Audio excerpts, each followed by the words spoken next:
Hello students, I am BL Chaudhary, team botany CLC Sikar. हाँ तो बेटा स्वागत है आज के लेक्चर में आपका। तो देखिए बेटा कि प्रीवियस लेक्चर के अंदर हम एक महत्वपूर्ण टॉपिक यानी पढ़ रहे थे फोटोसिंथेटिक एपरेटस, प्रकाश संश्लेषी उपकरण, प्रकाश संश्लेषणी उपकरण। तो बेटा वहाँ पर ने पिगमेंट और लाइट बताई। तो अपने कहा कि पिगमेंट वे कार्बनिक पदार्थ हैं जो आप जानते हैं कि सनलाइट को आप जानते हैं कि ट्रैप कर सकते हैं, सनलाइट को एब्जॉर्ब करते हैं। और विशेष पिगमेंट विशिष्ट तरंगदैर्घ्य के प्रकाश को अवशोषित करता है और उसी के अनुरूप रंग देता है।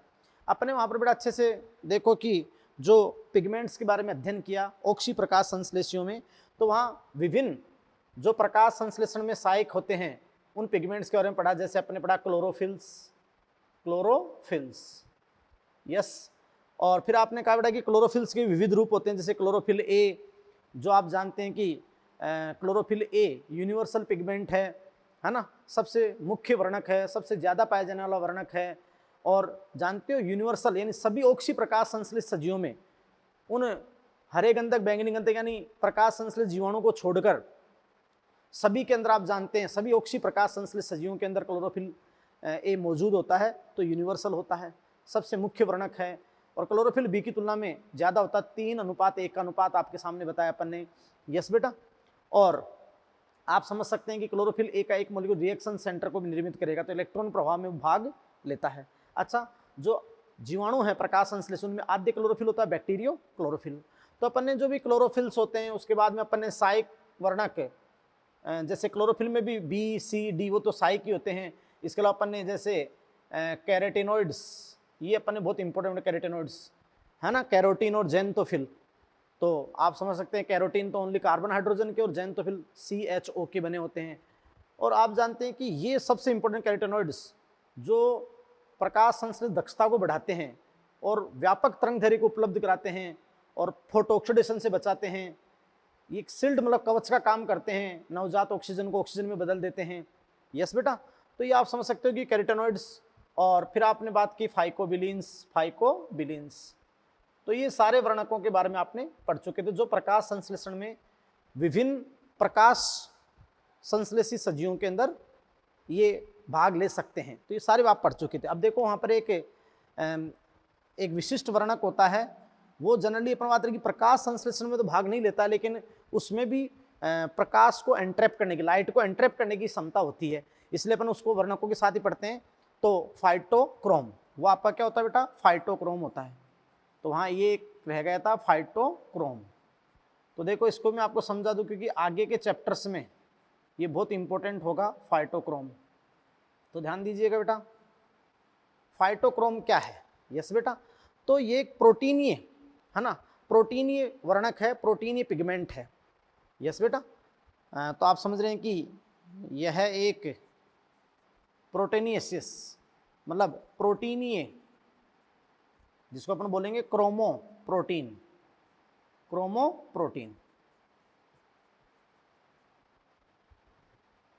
वर्णक है, यस बेटा। और फिर आप क्या कहेंगे बेटा कि यह फोटोमोर्फोजेनेटिक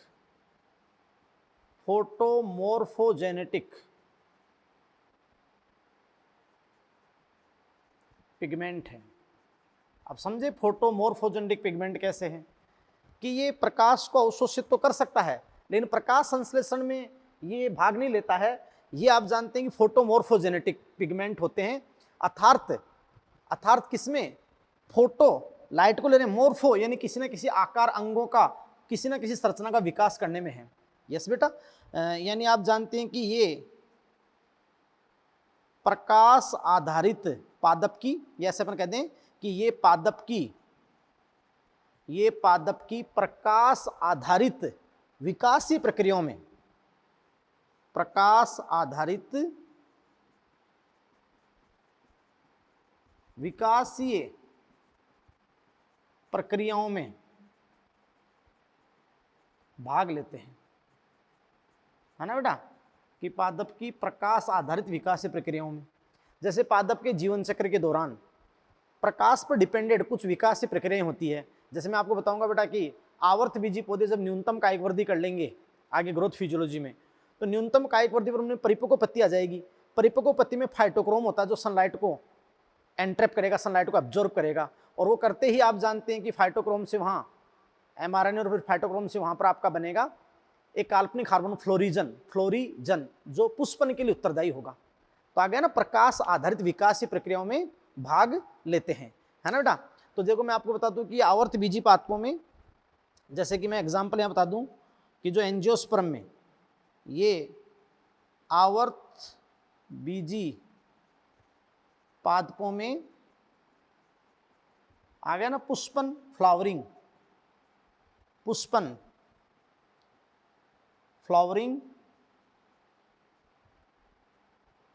फोटोब्लास्टिक एक टाइप होती है सीड की, फोटोब्लास्टिक सीड जर्मिनेशन, तथा रंध्रीय गति में भाग लेते हैं। समझ गए बेटा। तो प्रकाश पर आधारित विकासीय प्रक्रियाओं में भाग लेते हैं, इसलिए फोटोमॉर्फोजेनेटिक हैं। तो ये आपका होगा क्या, फाइटोक्रोम। तो ये आगे आपके काम में आएगा। क्लियर। ये लो सारे वर्णक आपको मैंने बता दिए, है ना। हाँ, लेकिन ये प्रकाश संश्लेषण में प्रयुक्त नहीं होता है, लेकिन पिगमेंट तो है, क्योंकि लाइट को एंट्रैप करने की इसमें कैपेसिटी होती है। यस बेटा। तो आप समझ सकते हैं कि भाई आवर्त बीजियों के अंदर पुष्पन, फ्लावरिंग, फोटोब्लास्टिक सीड का जर्मिनेशन या रंध्रीय गति के लिए रेस्पॉन्सिबल है। यस, जिम्मेदार है। अब देखिएगा बेटा, आपने फोटोसिंथेटिक एपरेटस में जो दूसरी बात अपन किसके लिए करेंगे, लाइट के लिए, लाइट, प्रकाश। भाई सब बातों को सीख लें यार, एक एक चीज को आप सीख लें, फिर आपके सारे क्वेश्चंस अपने आप हो जाएंगे। या फिर क्वेश्चन में ही कोई दिक्कत होगी, एनसीईआरटी को बहुत फॉलो करें बेटा आप, है ना। तो ध्यान दीजिए क्या बेटा कि जो लाइट होती है, लाइट प्रकाश की बात करते हैं अपन, तो देखो सोलर रेडिएशन, है ना। सोलर रेडिएशन जो होती है, सूर्य से जो प्रकाश आता है, सोलर रेडिएशंस,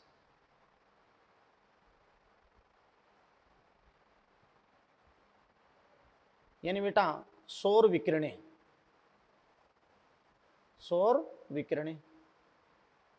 बात को समझ रहे हो। अब देखिएगा बेटा कि जो सोलर रेडिएशंस हैं, है ना, तो जो टोटल सोलर रेडिएशन है उनका जो 52% भाग है, 52% भाग, वो तो आप जानते हैं बेटा कि जैसे अपना जो वायुमंडल है, जो अपना पर्यावरण है, तो वायुमंडल की विविध परतों के द्वारा अवशोषित या परावर्तित हो जाता है। तो 52% तो वायुमंडल की विविध परतों द्वारा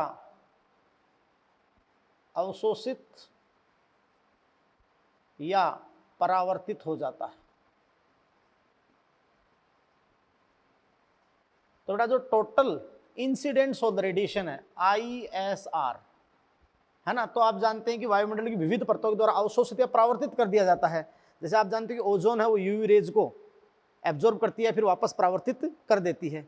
बादल, गैसें, ये जो भी होते हैं, तो वायुमंडल की विविध परतों के द्वारा अवशोषित या परावर्तित 52%। तो अब लेस देन 50%, मतलब आप जानते हो कि लेस देन 50%, यानी लगभग आप कहते हो कि भाई 48%। तो ये आप जानते हो कि पादपों के प्रकाश संश्लेषण में ये प्रयुक्त होता है, पादपों के प्रकाश संश्लेषण में प्रयुक्त होता है। यस। तो देखो बेटा कि पादपों के प्रकाश संश्लेषण में मैं आपको इसमें बहुत इंपॉर्टेंट बात बता दूंगा कि भी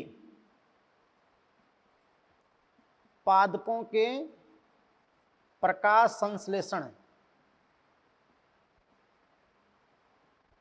में प्रयुक्त सौर विकिरणें आपकी कहलाती है PAR। आपने अगर सुना होगा तो फोटोसिंथेटिकली एक्टिव रेडिएशन, है ना बेटा, फोटोसिंथेटिकली एक्टिव रेडिएशन, यानी प्रकाश संश्लेषण या प्रकाश संश्लेषणीय सौर नियतांक। यस बेटा। तो पादपों के प्रकाश में प्रयुक्त जो सौर विकिरण होती है पार, फोटोसिंथेटिकली एक्टिव रेडिएशन। समझ रहे हैं। अब आप जानते हैं कि स्पार्क की जो रेंज होती है तरंग दैर्घ्य की वो आपकी होती है 400 से 700 नैनोमीटर, यानी इस तरंग दैर्घ्य वेवलेंथ रेंज की सौर विकिरणें पौधों के प्रकाश संश्लेषण में सहायक होती हैं 400 से 700 नैनोमीटर। तो इसको आप क्या कहते हैं? विजिबल स्पेक्ट्रम, दर्श्य प्रकाश। विजिबल, आप जानते हैं बेटा कि स्पेक्ट्रम दर्श्य प्रकाश आपका होता है 400 से 700 नैनोमीटर, है ना। जैसे आप कहते हो कि इसको आप क्या कहते हो? विबग्योर। क्या कहते हो? विबग्योर। जो दर्श्य प्रकाश आपने पढ़ा ना, violet, indigo, blue, green, yellow, orange और रेड, तो ये आपका क्या होता है? विबग्योर। और पौधे इस पार का, जो हरे पेड़ पौधे इस पार का 2 से 10% प्रकाश संश्लेषण में प्रयुक्त करते हैं। यस बेटा, अपने प्रकाश संश्लेषण में प्रयुक्त करते हैं।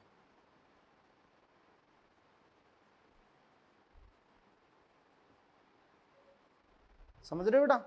तो आप दिमाग लगा दीजिएगा कि भाई जैसे जो सोलर रेडिएशंस होती हैं, सोलर रेडिएशंस अब जो बहुत ही ज़्यादा आवर्ती वाली होती हैं और तरंग दैर्घ्य बहुत कम होती है, जैसे यूवी रेज, वो तो आप जानते हैं विविध परतों द्वारा अवशोषित या परावर्तित हो जाती हैं, सही। तो ये जो टोटल आपकी सोलर रेडिएशन होती है वो तो होती है इंसिडेंट सोलर रेडिएशन, है ना। आपतित सौर विकिरणें, इंसिडेंट सोलर रेडिएशन, आपतित सौर विकिरणें। यस बेटा। लेकिन इसका टोटल जो 100% है ISR, इसका आप जानते हैं कि लेस देन 50%, है ना, लेस देन 50%। तो लेस देन 50% आपका क्या होता है? पार, जिनसे प्रकाश संश्लेषण हो सकता है, पार। और उसकी रेंज कितनी बताई अपन ने? 400 से 700 नैनोमीटर। अब इस पार का भी जो ये हरे पेड़ पौधे हैं, हरे पेड़ पौधे हैं, ये अपने प्रकाश संश्लेषण में कितना परसेंट लेंगे? 2 से 10, 2 से 10। बात को समझे? तो फिर भाई टोटल आपतित क्या 100 है, उसका पहले 50 से कम आपका पार है, और पार का 2 से 10, है ना। तो 50 का 2 से 10, तो टोटल का अगर अपन निकालें, मान लो अपन तो काम में, टोटल का अगर अपन निकालें तो कितना जाएगा? ISR, इंसिडेंट सोलर रेडिएशन का कितना जाएगा? 1 से 5%। इंसिडेंट सोलर रेडिएशन का कितना जाएगा? 1 से 5। लेकिन आप इतना ही समझना अपन को कि जो प्रकाश संश्लेषण जिन पे सक्षम हो सकता होता है विबग्योर, पार, ये रेंज। अब इसमें से भी 2 से 10 लेते हैं पौधे, इसमें से भी कितने लेते हैं? 2 से 10। तो ये लाइट हो गई। अब आप देखिएगा बेटा कि अब अपन बात करते हैं कि भाई एक्शन स्पेक्ट्रम और एब्जॉर्प्शन स्पेक्ट्रम क्या है। यस। और उसके बाद अपन किस पे आ जाएंगे बेटा कि जो भी मैकेनिज्म होती है फोटोसिंथेसिस की, और मैकेनिज्म पे आ जाएंगे तो मैकेनिज्म में कौन कौन से 2 फेज होते हैं। और उसके बाद सबसे पहले इस लाइट को, आप जानते हैं पिगमेंट सारे पढ़ लिए, लेकिन पिगमेंट मिलकर एक फोटो सिस्टम बनाते हैं। तो वो उस लाइट को क्या करते हैं? सबसे पहले एब्जॉर्प्शन ऑफ लाइट ही होता है, लाइट को एब्जॉर्ब करते हैं, उसके बाद आगे की सारी गतिविधियां होती है। यस। तो ये सारी बातें मैंने आपको यहाँ पर बता दी। यस बेटा। तो ध्यान दीजिएगा, अब नेक्स्ट बात करते हैं। हाँ, तो आप देखिए बेटा, बहुत महत्वपूर्ण एक्शन स्पेक्ट्रम ऑफ फोटोसिंथेसिस। तो यहाँ पर मैं आपको बताता हूँ एक्शन स्पेक्ट्रम।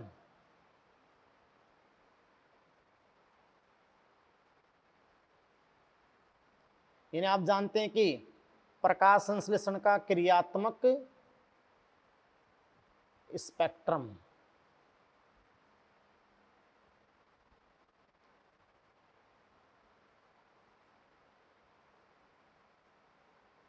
अब देखिए बेटा, मैंने यहां लिख दिया एंजलमैन। तो आप समझ सकते हो कि बहुत इंपॉर्टेंट बात अगर मैं आपको बताऊं तो देखिएगा कि जो TW एंजलमैन था, described the first action spectrum photosynthesis, प्रकाश संश्लेषण के प्रथम क्रियात्मक स्पेक्ट्रम को उन्होंने विवरण दिया था। क्योंकि बेटा उन्होंने अपने प्रयोग में क्या लिया था? उन्होंने अपने प्रयोग में प्रिज्म लिया था। और प्रिज्म पर आप समझ सकते हैं कि जब उन्होंने श्वेत प्रकाश आपतित करवाया, यानी व्हाइट लाइट जो नॉर्मल लाइट है जैसे आपतित कराई, तो वो उसको उसने स्पेक्ट्रमी घटकों में विभक्त कर दिया, यानी जो 400 से 700 नैनोमीटर है, कि उसने प्रकाश का वर्ण विक्षेपण कर दिया, तो विबग्योर में उसको बदल दिया, अलग अलग स्पेक्ट्रमी घटकों में विभक्त कर दिया। अब उन्होंने अपने प्रयोग में क्या किया कि उन्होंने क्लेडोफोरा, उसके पास में इल्यूमिनेटेड यानी रखा क्लेडोफोरा, एक हरा शैवाल जो है, तो क्लेडोफोरा को आप जानते हैं कि एरोबिक बैक्टीरिया के सस्पेंशन में रखा। अब जैसे आप जानते हैं कि वो भिन्न भिन्न तरंगदैर्घ्य क्लेडोफोरा पर गई, तो आप जानते हैं वहाँ O2 प्रोडक्शन तो होगा, साइट ऑफ O2 प्रोडक्शन में बैक्टीरिया आएंगे। लेकिन आप जानते हैं कि जहाँ ब्लू और रेड लाइट आपतित हुई वहाँ बैक्टीरिया का एक्युमुलेशन ज़्यादा हुआ। इसका मतलब ब्लू और रेड पे अधिक ऑक्सीजन की विमुक्ति, इसका मतलब अधिक प्रकाश संश्लेषण की दर थी। बात को समझ रहे हैं। और फिर वहाँ जो ग्राफ की बात करें तो वो इसका ऑब्जर्वेशन ये निकलता है कि क्लोरोफिल ए के और बी के अवशोषण से भी लगभग रिसेंबल होता है। बात को समझे। तो अब यहाँ पर अपन देखिए कि भाई प्रकाश संश्लेषण की दर पर ये जो विविध तरंगदैर्घ्य हैं, अलग अलग तरंगदैर्घ्य हैं, इनकी क्या प्रभावशीलता है, तो उसके जो ग्राफ को अपन क्या कहते हैं, एक्शन स्पेक्ट्रम। तो देखिए बेटा कि यहाँ अपन आपके सामने जो परिभाषा लिखेंगे वो ये लिख देंगे बेटा कि देखो विविधात्मक, विविधात्मक का मीन आप जानते हो कि विभिन्न जो वेरिएशन है ना, अलग अलग। तो विविधात्मक तरंगदैर्घ्यों, विविधात्मक तरंगदैर्घ्यों की विविधात्मक, अब अलग अलग तरंगदैर्घ्य प्रकाश संश्लेषण की दर को अलग अलग फॉर्म में बनाएगी। तो आपने क्या कहा, विविधात्मक तरंगदैर्घ्यों की विविधात्मक प्रकाश संश्लेषणीय, प्रकाश संश्लेषणीय प्रभावशीलता, प्रकाश संश्लेषणीय प्रभावशीलता के ग्राफीय निरूपण, यानी जो ग्राफिकल रिप्रेजेंटेशन है, ग्राफीय निरूपण है ना, या आरेखीय चित्रण, आरेखीय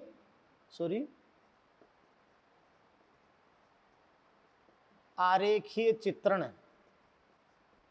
को प्रकाश संश्लेषण का एक्शन स्पेक्ट्रम कहते हैं।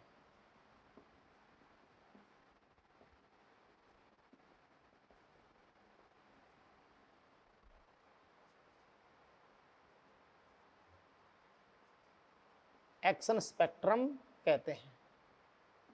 यस मेरे बेटा। तो आपके सामने देखो परिभाषा क्या है कि विविधात्मक तरंगदैर्घ्यों की विविधात्मक प्रकाश संश्लेषणी प्रभावशीलता। भाई अलग अलग तरंगदैर्घ्य प्रकाश संश्लेषण की दर पे अलग अलग प्रभाव डालेगी। तो विविधात्मक तरंगदैर्घ्यों की विविधात्मक प्रकाश संश्लेषणीय प्रभावशीलता के आरेखीय चित्रण को या ग्राफीय निरूपण को एक्शन स्पेक्ट्रम कहते हैं। और एंजल मैंने कह दिया था कि बैक्टीरिया कहाँ ज्यादा इकट्ठे हुए, ब्लू और रेड पे। इसका मतलब वहां अधिक ऑक्सीजन की विमुक्ति, क्योंकि प्रकाश संश्लेषण दर क्या थी, ज्यादा। तो देखिए बेटा कि यहाँ अगर अपन एक ग्राफ प्लॉट करें, समझ रहे हो, तो देखिए बेटा कि यहाँ अगर अपन ग्राफ प्लॉट करेंगे तो सीधी सी बात है कि जो ग्राफ प्लॉट करेंगे वो आप समझ रहे हो कि रेट ऑफ फोटोसिंथेसिस, या आप मान लो O2 की विमुक्ति, O2 की विमुक्ति, तो रेट ऑफ फोटोसिंथेसिस,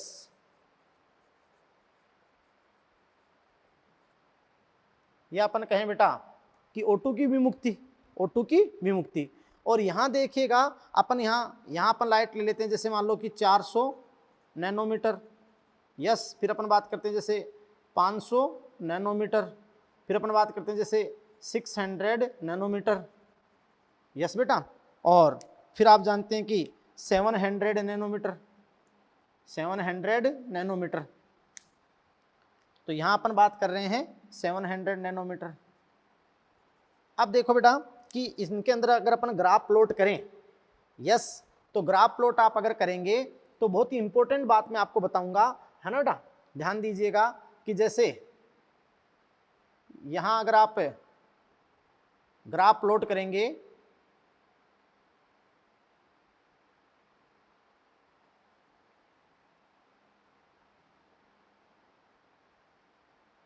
तो देखिएगा बेटा कि यहाँ जो 400 से थोड़ा आगे 430 के लगभग, 430 है ना।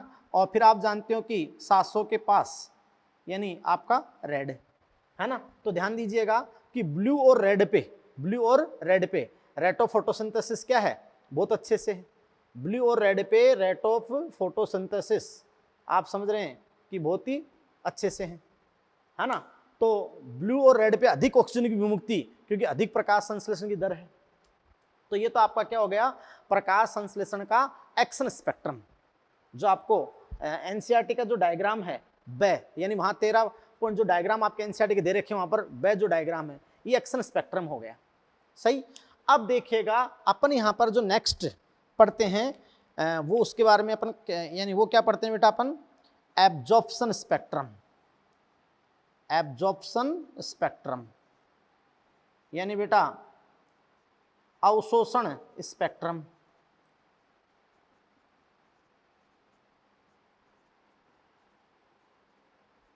तो देखिए बेटा कि एक्शन स्पेक्ट्रम का तो ऑब्जर्वेशन जो निकला क्या था कि भी ब्लू और रेड पे फोटोसिंथेसिस की जो रेट है वो आप जानते हैं कि हाई है, अधिक प्रकाश संश्लेषण दर तो अधिक O2 की विमुक्ति, तो वहां बैक्टीरिया का एक्युमुलेशन भी क्या हुआ, ज्यादा हुआ। यस। अब अपन बात करते हैं बेटा, देखो एब्जॉर्प्शन स्पेक्ट्रम यानी जो आपका अवशोषण स्पेक्ट्रम है। यस।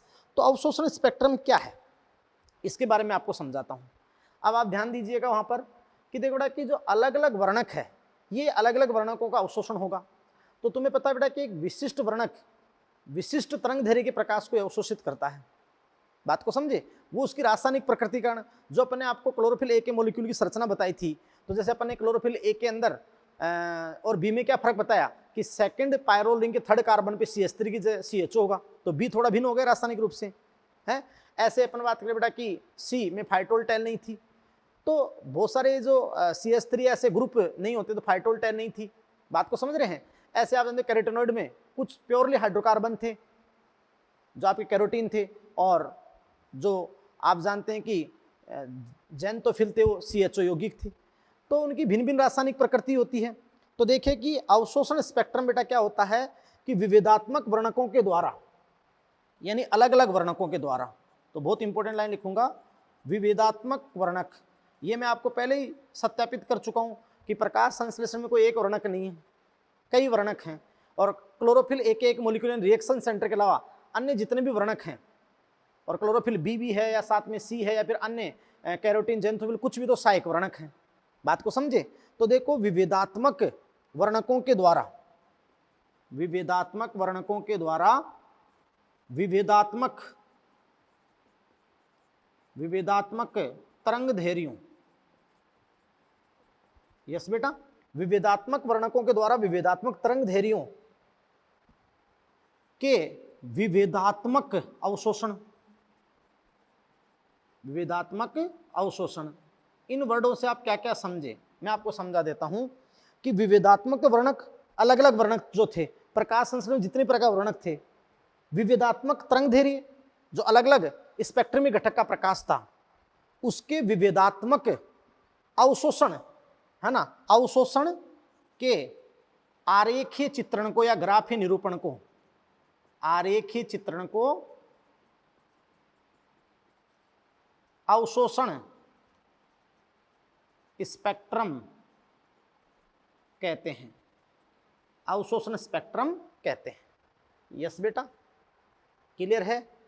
अब देखो अपन कुछ बातें यहां सत्यापित करते हैं, या कुछ बातें अपन यहां स्पेशली क्लियर करते हैं। यस बेटा, फर्स्ट बात तो क्या आपने देखो, ये तो कह ही दिया कि विविधात्मक वर्णक, यानी जो अलग अलग वर्णक हैं द्वारा विविधात्मक तरंग दैर्घ्य जो भिन्न भिन्न स्पेक्ट्रमी घटक हैं, उनके विविधात्मक अवशोषण के जो आरेखीय चित्रणों को आप क्या कहेंगे, अवशोषण स्पेक्ट्रम कहते हैं। अर्थात, है ना बेटा, मतलब अपन ऐसे कहें जो एनसीईआरटी ने कह रखा है, अर्थात भिन्न भिन्न जो अलग अलग डिफरेंट भिन्न भिन्न प्रकाश संश्लेषणी, भिन्न भिन्न प्रकाश संश्लेषणी वर्णकों के द्वारा।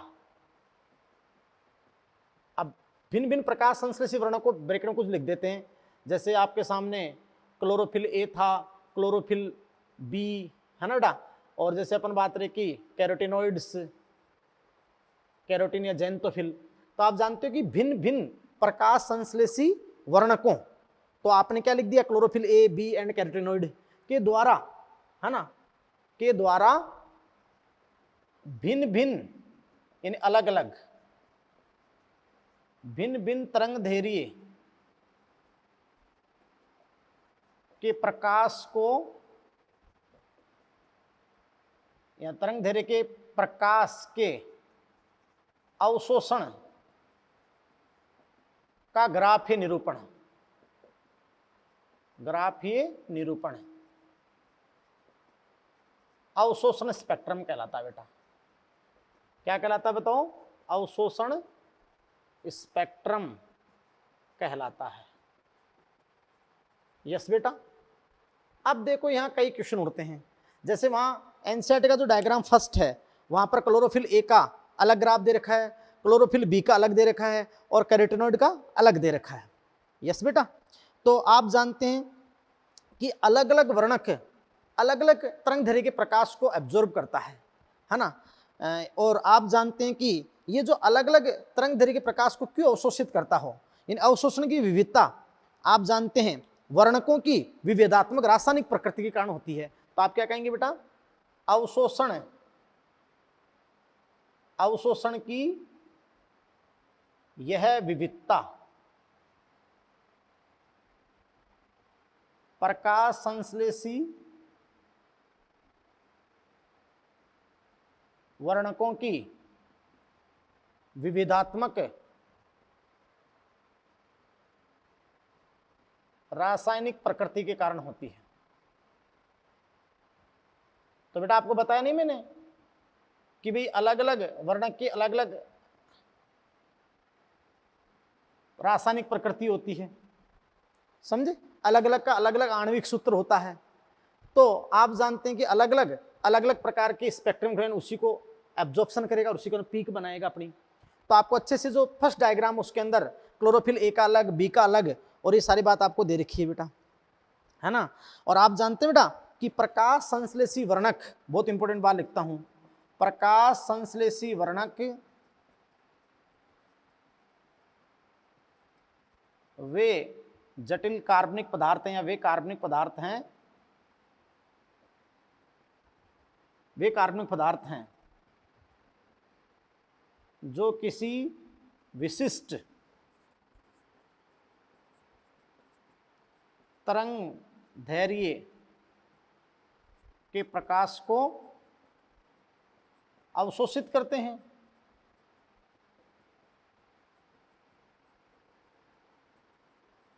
और उसी के अनुरूप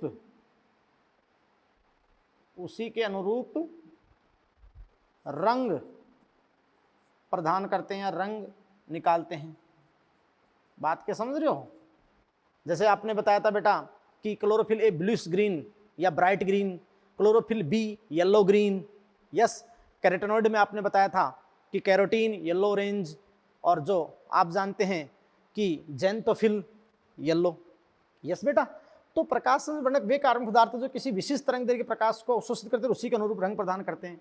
और आप जानते हैं कि अवशोषण में विविधता है क्योंकि उनकी अलग अलग विभेदात्मक रासायनिक प्रकृति होती है।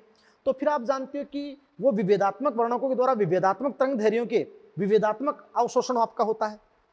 अब देखिएगा वहां बहुत इंपॉर्टेंट, तो ये आपकी बात होगी। वहां देखिएगा कि जो फर्स्ट डायग्राम है उसके अंदर आपको क्लोरोफिल ए का ग्राफ अलग बता रखा है अवशोषण के हिसाब से, क्लोरोफिल बी का अलग बता रखा है और कैरोटीनॉइड का अलग बता रखा है, और रंग भी अलग अलग बता रखे हैं। सही। लेकिन वहां ध्यान दीजिएगा जो थर्ड डायग्राम है वहां पर एक बहुत महत्वपूर्ण बात कर रखी है। उस थर्ड डायग्राम में आपको बता रखा है कि प्रकाश संश्लेषण का जो एक्शन स्पेक्ट्रम है और क्लोरोफिल का, आप जानते हैं कि क्लोरोफिल प्रकाश संश्लेषण का एक्शन स्पेक्ट्रम और क्लोरोफिल ए का अवशोषण स्पेक्ट्रम लगभग आप जानते हैं कि एक दूसरे को अतिव्यापित करते हैं, यानी ओवरलैप करते हैं। इसका मतलब प्रकाश संश्लेषण में जो सबसे मुख्य वर्णक है वो क्लोरोफिल ए है। बात को समझे? क्योंकि क्लोरोफिल ए तो उन्हीं को एब्जॉर्ब करता ना, नीले और लाल को ही ज्यादा। बात को समझे? लेकिन आप जानते हैं कि एक बहुत इंपॉर्टेंट लाइन लिखी है कि क्या क्लोरोफिल ए का अवशोषण स्पेक्ट्रम और प्रकाश संश्लेषण क्या क्लोरोफिल ए का अवशोषण स्पेक्ट्रम और प्रकाश संश्लेषण का action spectrum complete overlap to each other, क्या वो पूर्ण रूप से एक दूसरे को अतिव्यापित कर सकते हैं? ऐसा क्वेश्चन मार्क एनसीईआरटी लगा रखा है, नहीं। बात को समझे? क्यों? क्योंकि प्रकाश संश्लेषण में जो मुख्य वर्णक वो क्लोरोफिल ए है, लेकिन उसके अलावा अन्य वर्णक भी होते हैं जो सहायक वर्णक होते हैं, जो व्यापक तरंग दैर्घ्य अलग अलग तरंग दैर्घ्य को एब्जॉर्ब करके किसको प्रोवाइड करते हैं? क्लोरोफिल ए को। यस। इसलिए एक्शन स्पेक्ट्रम के पूर्णतः विलोपित या पूर्णतः अतिव्यापित नहीं करेगा वो एक्शन स्पेक्ट्रम के। यस बेटा, हाँ रियली में जो एक्शन स्पेक्ट्रम पूरे प्रकाश संश्लेषण का दिया जाता है वहां मुख्य वर्णक ए है, लेकिन अलग अलग वर्णक भी तो भिन्न भिन्न तरंग दैर्ध्य को लेकर ऊर्जा को किसको प्रोवाइड करते हैं, क्लोरोफिल ए को ही तो प्रोवाइड करते हैं ना। बात को समझ रहे हैं? तो वो बहुत ही इंपॉर्टेंट लाइन वहां पर है, बहुत ही गजब आपकी लाइन वहां पर है बेटा। यस बेटा, तो आप जानते हैं उसी के अनुरूप ये अपना रंग प्रदर्शित करते हैं। यस बेटा, अब देखो कि क्लोरोफिल ए का यहां पर लिख देते हैं कि क्लोरोफिल ए का अवशोषण स्पेक्ट्रम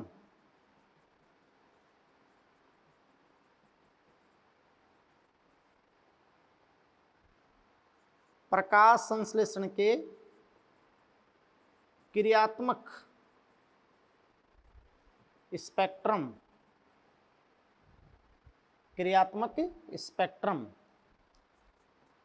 के लगभग समान होता है। इससे यह सिद्ध होता है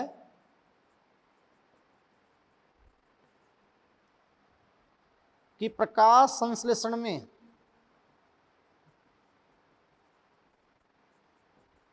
सबसे प्रमुख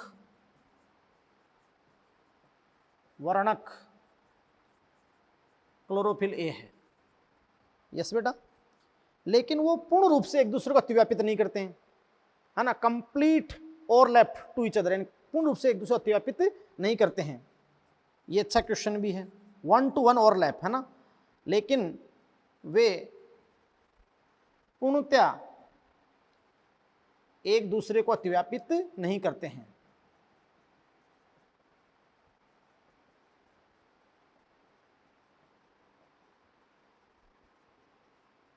वहां क्वेश्चन मार्क लगा पूछ रखा है ना बेटा, एक क्वेश्चन आपको पूछ रखा है कि बेटा can you say that there is a complete 1 to 1 overlap.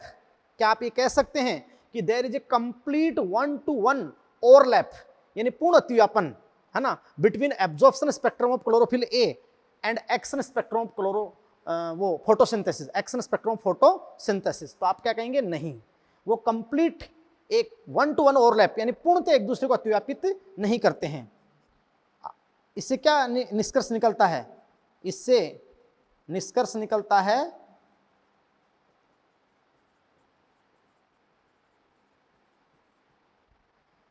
कि क्लोरोफिल ए के अलावा प्रकाश संश्लेषण में अन्य वर्णक भी प्रयुक्त होते हैं।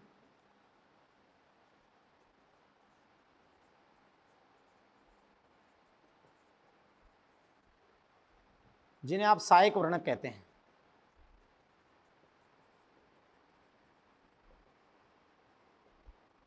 यानी बेटा वहां पर अन्य वर्णक भी आते हैं। बात को समझ रहे हैं?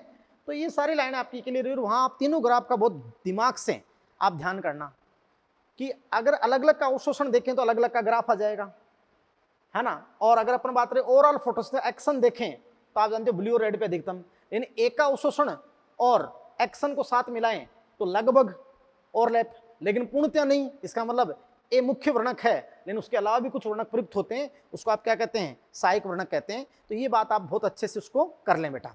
यस, और आप जानते हैं कि जो प्रकाश संश्लेषण का एक्शन स्पेक्ट्रम है वो तो आप जानते हो कि रेड ब्लू, उसको बोलते हैं रेड ब्लू। यस, और absorption spectrum blue red. Yes बेटा, तो बहुत इंपॉर्टेंट। फिर एक चीज ये भी बनती है हायर क्लासेज में कि दोनों को एक साथ बताएं मिलाकर, पूरे अवशोषण को और एक्शन को। तो आप जानते हैं उसके अंदर जो अलग अलग पीक आपके बनते हैं। तो मैं आपको बता दूं कि बेटा ए का या ओवरऑल पूरा अवशोषण तो एक्शन से लगभग आपका ओवरलैप ही करेगा, लेकिन पूर्णतः ओवरलैप नहीं करेगा। बात को समझे? तो इस प्रकार आप जानते हैं बेटा कि ये आपका हो गया एक्शन स्पेक्ट्रम और एब्जॉर्प्शन स्पेक्ट्रम। बात क्लियर? तो 100% आपके सामने मैंने क्लियर कर दिया। यस, अब अपन बेटा आगे आते हैं मैकेनिज्म पे, प्रकाश संश्लेषण की जो क्रिया विधि है मैकेनिज्म। तो नेक्स्ट अपन पढ़ते हैं मैकेनिज्म। हाँ, तो अब देखिए बेटा मैकेनिज्म ऑफ फोटोसिंथेसिस यानी प्रकाश संश्लेषण की क्रिया विधि, है ना। तो आप समझ रहे हैं बेटा कि मैकेनिज्म ऑफ फोटोसिंथेसिस प्रकाश संश्लेषण की क्रिया विधि।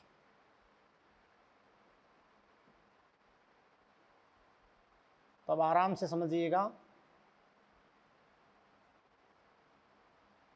देखो बेटा कि पहले सिंपल वे में मैंने आपको जब वहाँ पर क्लोरोप्लास्ट बताया था, यस बेटा, और वहाँ मैंने बताया था कि clear cut division, labour of division यानी श्रम विभाजन होता है कि क्लोरोप्लास्ट में जो मेम्ब्रेनस पार्ट होता है वहाँ लाइट रिएक्शन होती है, और जो आप जानते हैं कि फ्लूइड पार्ट होता है, तरल पार्ट होता है, स्ट्रोमा होता है, वहाँ पर क्या होती है, डार्क रिएक्शन होती है। यस, तो बेटा देखिए कि मैकेनिज्म ऑफ फोटोसिंथेसिस में अगर अपन बात करें तो वहाँ यहाँ अपन ने ये बात की थी कि जैसे कि क्लोरोप्लास्ट है,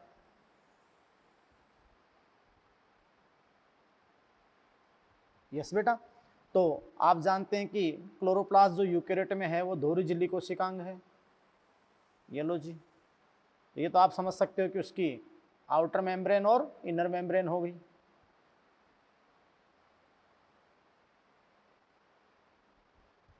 यस बेटा, अब आप ध्यान दें कि उसके अंदर आप जानते हैं कि जो मेम्ब्रेनस सिस्टम है, तो स्पेशली वहां अपन कह दें कि भाई थाइलेकोइड, तो ये अपन ऐसे कह दें कि भाई थाइलेकोइड थी,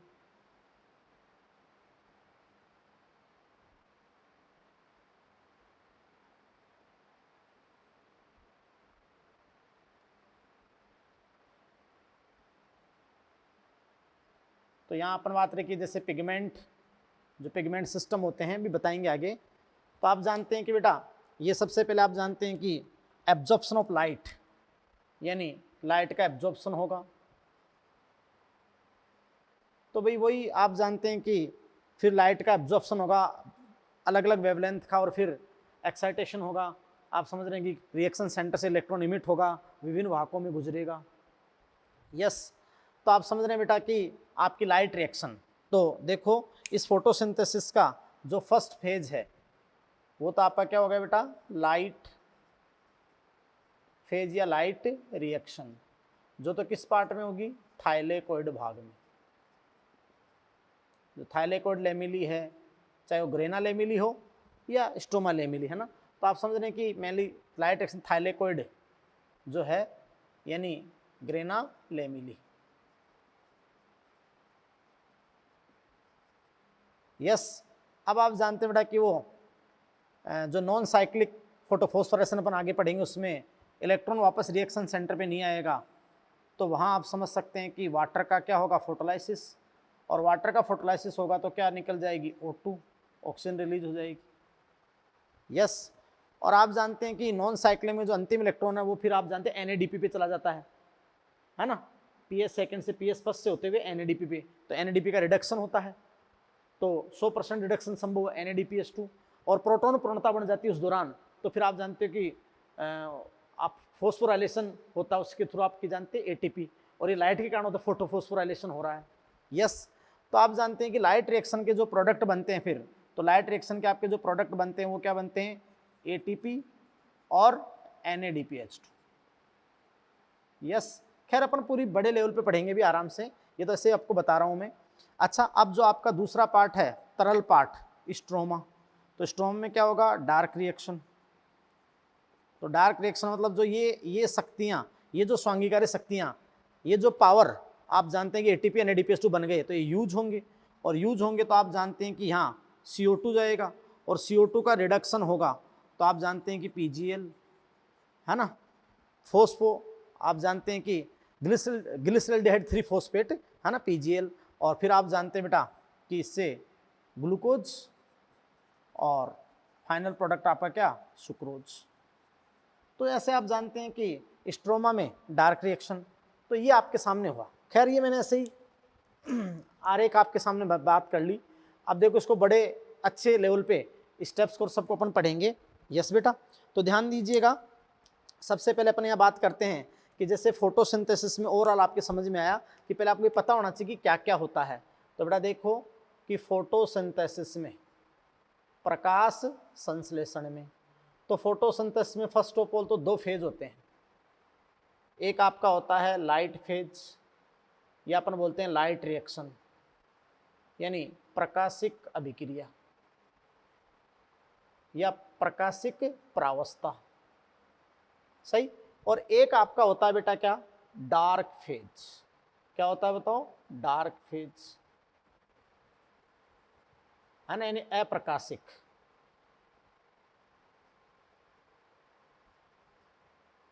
प्रक्रिया या प्रावस्था।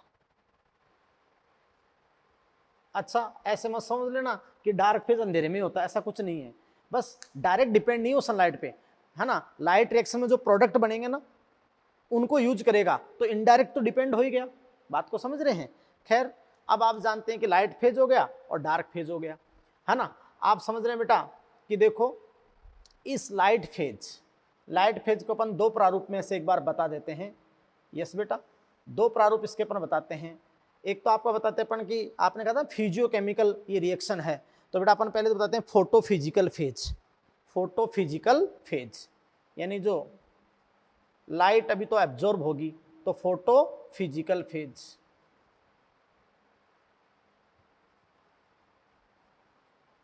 सही। और जैसे ही फिर जानते हो पिगमेंट सिस्टम में लाइट आ जाएगी तो फिर इलेक्ट्रॉन इमिट होगा, उत्सर्जित होगा, वाहकों में गुजरेगा, तो फिर आप जानते हो आपका होगा फोटो केमिकल फेज। वैसे ओवरऑल अपन बात रहे कि बेटा इस लाइट फेज को अपन फोटो केमिकल फेज मानते हैं। फोटो केमिकल फेज, फिजिकल यानी भौतिक, अभी तो लाइट है। यस, फिर जैसे एब्जॉर्ब हो गई पिगमेंट सिस्टम से, भी बताऊंगा मैं क्या होता है पिगमेंट सिस्टम, तो फोटो केमिकल फेज। यस, और तुम जानते हो कि डार्क रिएक्शन को तो अपन क्या कहेंगे, बायो केमिकल फेज, ऐसे ही तो कहेंगे ना, बायोकेमिकल फेज। अच्छा सुने बेटा, जो फोटो यानी लाइट का एब्जॉर्प्शन अवशोषण यहाँ हो गया, तो जो फोटोकेमिकल फेज है, तो फोटोकेमिकल फेज में कौन कौन से प्रक्रम आएंगे, बात को समझ रहे हैं। तो ध्यान दीजिएगा बेटा कि फोटो केमिकल फेज में आप जानते हैं सबसे पहले जैसे ही लाइट एब्जॉर्प्शन हुआ, तो फिर आप जानते हैं वर्णक तंत्र में, तो आप जानते हैं कि वहां उत्तेजित इलेक्ट्रॉन विभिन्न वाहकों में गुजरा। तो उत्तेजित इलेक्ट्रॉन का विभिन्न वाहकों में गुजरना, वही तो आपका क्या है बेटा, आप जानते हैं फोटोफोस्फोराइलेशन। बात को समझे। और उस दौरान प्रोटॉन पूर्णता बन जाती है, तो फिर एटीपी का प्रोडक्शन हो जाता है, तो आप समझ सकते हैं कि फोटोफोस्फोराइलेशन। और उस समय आप जानते हैं कि अगली स्टेप आपकी होती है रिडक्शन ऑफ NADP। NADP का 100% रिडक्शन संभव है, अपचयन है, तो फिर आप जानते हो NADPH2 बन जाता है, तो ATP बन गया NADPH2 बन जाता है। यस बेटा, तो photophosphorylation, reduction of NADP+। Yes बेटा, यस, तो यहां पर आप जानते हैं कि रिडक्शन ऑफ NADP+, क्लियर है। और फिर आप जानते हैं बेटा कि देखो फोटोलाइसिस यानी प्रकाशिक अपघटन, जल का प्रकाशिक अपघटन, फोटोलाइसिस ऑफ H2। यस बेटा, फोटोलाइसिस ऑफ H2, तो जल का क्या होगा, प्रकाशिक अपघटन होगा। यस बेटा, ये अपन उसको क्या कह देंगे, वाटर स्प्लिटिंग, यानी जल का विपाटन, यानी जल का टूटना, तो वाटर स्प्लिटिंग। और ऐसा अगर हो जाएगा तो रिलीज ऑफ O2।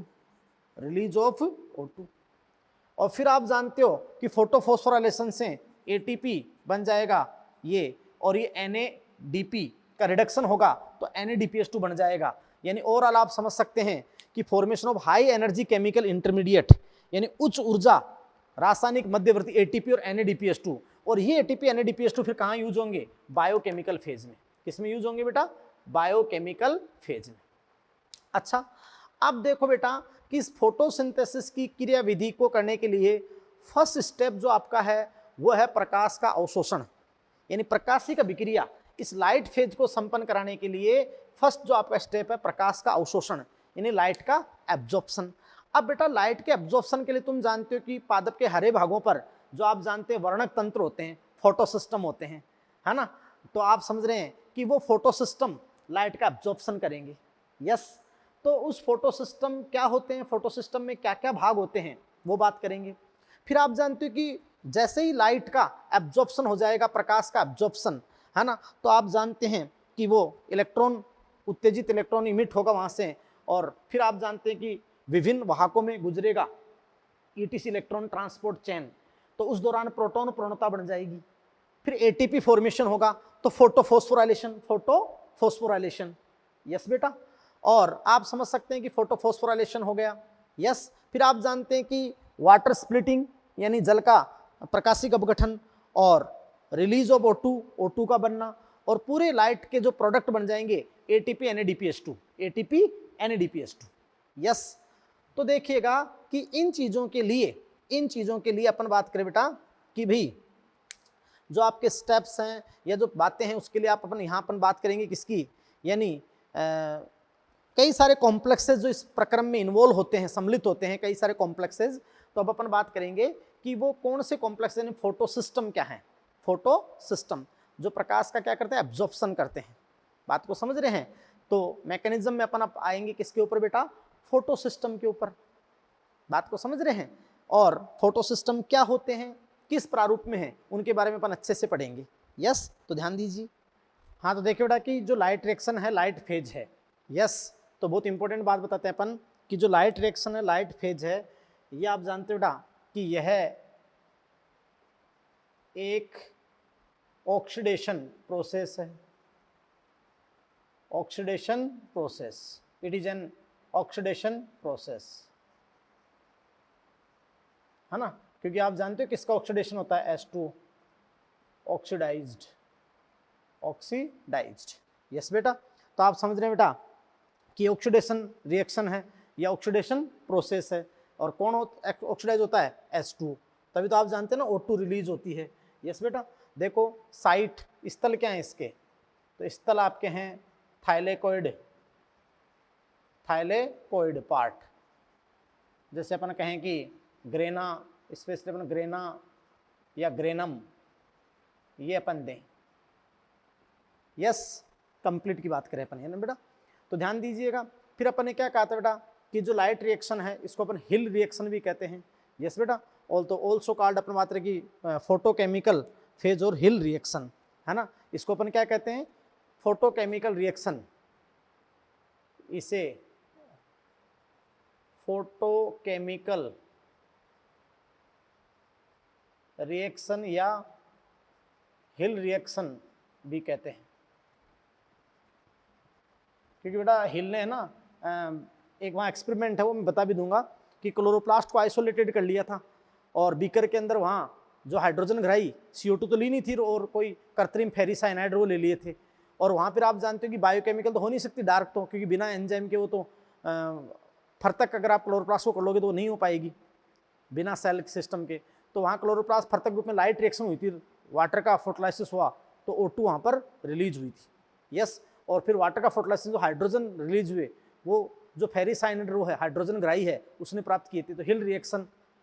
यस बेटा, तो इसे फोटोकेमिकल रिएक्शन, हिल रिएक्शन भी कहते हैं। अच्छा, अब मैंने आपके सामने सारे स्टेप्स बताए कि पहले फोटोफिजिकल फेज, फिर केमिकल फेज, फोटोकेमिकल फेज। तो लाइट का एब्जॉर्प्शन यानी प्रकाश का अवशोषण, उसके बाद आप समझ सकते हैं कि भाई प्रकाश का अवशोषण हो गया। और फिर आप जानते हैं कि अभी देखना फोटो सिस्टम में प्रकाश का अवशोषण होगा तो कैसे आप जानते हैं कि इलेक्ट्रॉन इमिट होगा और फिर विभिन्न वाहकों में गुजरेगा, तो फोटोफॉस्फोराइलेशन। यस, वाटर की स्प्लिटिंग या फोटोलाइसिस ऑफ वाटर और O2 की विमुक्ति, और फाइनली ATP और NADPH2 का निर्माण। ATP और NADPH2 का निर्माण जो आप जानते हैं इंटरमीडिएट केमिकल स्वांगीकारी शक्तियाँ हैं जो किसमें काम में आएगी, डार्क रिएक्शन में। यस बेटा, तो यही तो सब हुआ ना। अब आप ध्यान दीजिए बेटा कि इसके लिए देखो इनके अंदर क्या होते हैं, लाइट रिएक्शन के अंदर आप जानते हो बेटा कि जो जितने भी पिगमेंट हैं वो ऑर्गेनाइज्ड होते हैं। जो भी आप समझ रहे हैं बेटा कि फोटोकेमिकल कॉम्प्लेक्सेज होते हैं, लाइट हार्वेस्टिंग कॉम्प्लेक्सेज, या जो फोटोकेमिकल लाइट हार्वेस्टिंग कॉम्प्लेक्सेज होते हैं किसके अंदर होते हैं, फोटो सिस्टम में होते हैं। किस में होते हैं, फोटो सिस्टम में। यस, तो देखिएगा वहाँ मैं आपके लिए बताऊँ कि भाई जो फोटो सिस्टम होता है, फोटो सिस्टम, फोटो सिस्टम या पिगमेंट सिस्टम, पिगमेंट सिस्टम जो वर्णक तंत्र होता है। यस बेटा, तो देखिएगा कि उसके कितने भाग होते हैं, है ना। तो ये जो फोटो सिस्टम या पिगमेंट सिस्टम है आप जानते हैं इसके दो पार्ट होते हैं। एक आपके होते हैं LHC, इसको अपन कहते हैं light harvesting complex, light harvesting complex, सही, LHC। और इसके अलावा अपन कहते हैं उसके अंदर रिएक्शन सेंटर, रिएक्शन सेंटर, अभिक्रिया केंद्र, यस बेटा। अब ध्यान दीजिएगा कि भी अभिक्रिया के अंदर हो गया। अब बेटा ध्यान दीजिएगा कि जो लाइट हार्वेस्टिंग कॉम्प्लेक्स है LHC, तो अपन इसमें क्या कहते हैं कि क्लोरोफिल ये किससे बना होता है कि क्लोरोफिल ए के एक अणु को छोड़कर, क्लोरोफिल ए के एक अणु, वन मॉलिक्यूल, एक अणु को छोड़कर, except one molecule of chlorophyll A, chlorophyll A के एक अणु को छोड़कर यह सभी वर्णकों तथा बाउंड प्रोटीन, वर्णकों के साथ बाउंड प्रोटीन होते हैं, बाउंड प्रोटीन का बना होता है। समझ रहे हो बेटा? तो LHC लाइट हार्वेस्टिंग कॉम्प्लेक्स यानी क्लोरोफिल ए के एक अणु को छोड़कर बाकी सभी वर्णक, ऑल पिगमेंट, क्लोरोफिल के अन्य अणु या फिर क्लोरोफिल बी या जो भी साथ में सहायक होगा, किसी में ए के साथ बी होगा, किसी में सी होगा, डी होगा, वो तो अलग अलग प्रकाश संश्लेषित सजीवों में, लेकिन आप जानते हैं कि क्लोरोफिल ए के एक अणु को छोड़कर यह सभी वर्णकों तथा बाउंड प्रोटीन का बना होता है। यस बेटा, यानी it made up all pigments accept one molecule of chlorophyll A and bound protein, और बाउंड प्रोटीन का बना होता है LHC। अच्छा बेटा ध्यान दीजिएगा, LHC में दो भाग आपके होते हैं, है ना। एक आपका होता है LHP, तो अपन कहेंगे light harvesting pigment. Light harvesting क्या हो जाएंगे बेटा? पिगमेंट, सही। और दूसरा आपका क्या होता है बेटा? प्रोटीन, जो आबद्ध प्रोटीन होते हैं, है ना। तो आप समझ रहे हैं बेटा कि LHC में LHP लाइट हार्वेस्टिंग पिगमेंट, और आप जानते हैं कि प्रोटीन। अच्छा सुने, ये जितने भी ये LHP होते हैं तो इसमें सहायक वर्णक की होते हैं, तो इनको आप क्या बोलते हैं? एंटीने, मतलब एंटीने भी आप इसको कहते हैं। यस बेटा, ये आपका होता है। यस, क्लियर है। और देखो रिएक्शन सेंटर किसका बना होता है कि यह क्लोरोफिल ए के एक अणु का बना होता है, एक अणु का बना होता है। समझिए बेटा कि it made up one molecule of chlorophyll A, है ना, यानी single chlorophyll A molecule. Yes बेटा। अब देखिएगा कि ये जो लाइट हार्वेस्टिंग पिगमेंट होते हैं या एंटेने वर्णक आपके होते हैं, ये ऊर्जा प्रवाह में भाग लेते हैं, ऊर्जा प्रवाह में भाग लेते हैं, सही। और आप जानते हैं बेटा कि ये जो रिएक्शन सेंटर होता है, ये आप जानते हैं इलेक्ट्रॉन प्रवाह में भाग लेता है, इलेक्ट्रॉन प्रवाह में भाग लेता है। समझ रहे हो? इलेक्ट्रॉन ट्रांसफर में लेता है ये तो। यस, क्योंकि वो जो एंटेना है वो विभिन्न तरंग दैर्ध्यों के, अलग अलग तरंग दैर्ध्य के प्रकाश को लेकर, जो आप जानते हैं कि सारे आप जानते हैं कि जो इंडक्टिव ट्रांसफर के थ्रू क्लोरोफिल ए को ऊर्जा प्रोवाइड करता है, फिर यहाँ से इलेक्ट्रॉन इमिट होता है, तो ये इलेक्ट्रॉन प्रवाह में भाग लेता है। बात को समझ रहे हैं?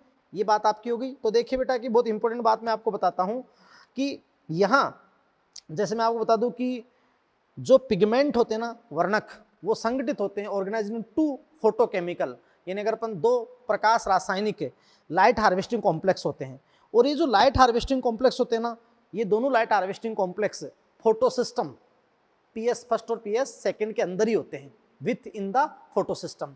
अब सुनो, ये जो फोटो सिस्टम दो होते हैं, PS फर्स्ट और PS सेकंड, तो ऐसा नहीं है कि भाई इनके कार्य करने के क्रम के अनुसार इनका नाम है, नहीं, खोज के अनुसार। पहले PS फर्स्ट खोजा गया तो PS फर्स्ट हो गया, दोबारा बाद में प्रकाश तंत्र सेकंड खोजा गया तो उसका नाम सेकंड दे दिया। तो खोज के आधार पर इनका नाम है। बात को समझ रहे हैं? यस। तो बेटा ध्यान दीजिएगा कि बहुत ही इंपॉर्टेंट बात मैं वहाँ पर आपको बताता हूँ। तो देखिए इनकी प्रेजेंस कहाँ होती है, पहले मैं आपको समझा देता हूँ कि इनकी प्रेजेंस कहाँ होती है, जो PS फर्स्ट और सेकंड होते हैं। यस। तो देखिएगा बेटा कि मैं आपको बता दूं कि जैसे जो थाइलेकोइड पार्ट होता है, थाइलेकोइड पार्ट, तो थाइलेकोइड पार्ट जो होता है क्लोरोप्लास्ट के अंदर, तो उस पर इनकी प्रेजेंस कहाँ होती है, ये मैं आपको समझा देता हूँ इसके थ्रू। तो देखिएगा हाँ, तो देखिए बेटा कि वहां पर ने बताया आपको कि जो पिगमेंट्स हैं वो संगठित होते हैं दो फोटोकेमिकल लाइट हार्वेस्टिंग कॉम्प्लेक्सेस में, और वो लाइट हार्वेस्टिंग कॉम्प्लेक्स किसके इनसाइड है, with in photo system first और सेकंड। यस बेटा, तो ये इनका जो नाम फर्स्ट सेकंड है वो बार बार मैं कह रहा हूं कि भी किसके बेसिस पे है, डिस्कवरी के बेसिस पे। यस बेटा, अब ध्यान दीजिए कि फोटो सिस्टम फर्स्ट सेकंड की लोकेशन कहाँ होती है, नहीं कहाँ स्थित होते हैं, क्योंकि थाइलेकोइड पार्ट में होते हैं, लेकिन जो थाइलेकोइड मेम्ब्रेन होती है तो वहां आप समझ सकते हैं कि दो आपके रीजन थे, ग्रेना लेमिली और स्ट्रोमा लेमिली, तो कौन कहाँ होता है और कौन किस सतह पे होता है, तो ध्यान दीजिएगा। देखो इनकी लोकेशन के बारे में बताता हूं मैं आपको, तो ध्यान दीजिएगा, जैसे ये थाइलेकोइड मेम्ब्रेन है, थाइलेकोइड मेम्ब्रेन,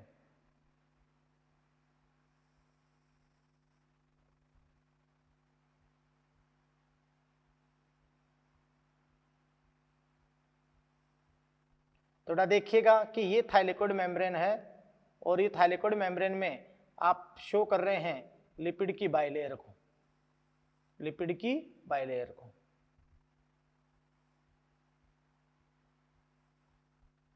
सही। अब ध्यान दीजिएगा बेटा कि थाइलेकोइड जो होती है ग्रेना, तो एक ग्रेना होती है, फिर उसका जो सिक्के का ढेर आपने बताया था ग्रेनम, ऐसे तो आपने बताया था ना।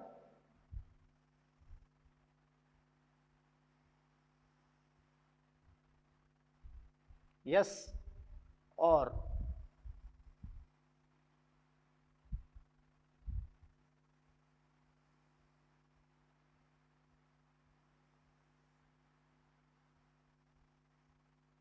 दो ग्रेनम को जोड़ने के लिए फिर आप समझ सकते हो कि क्या होती है।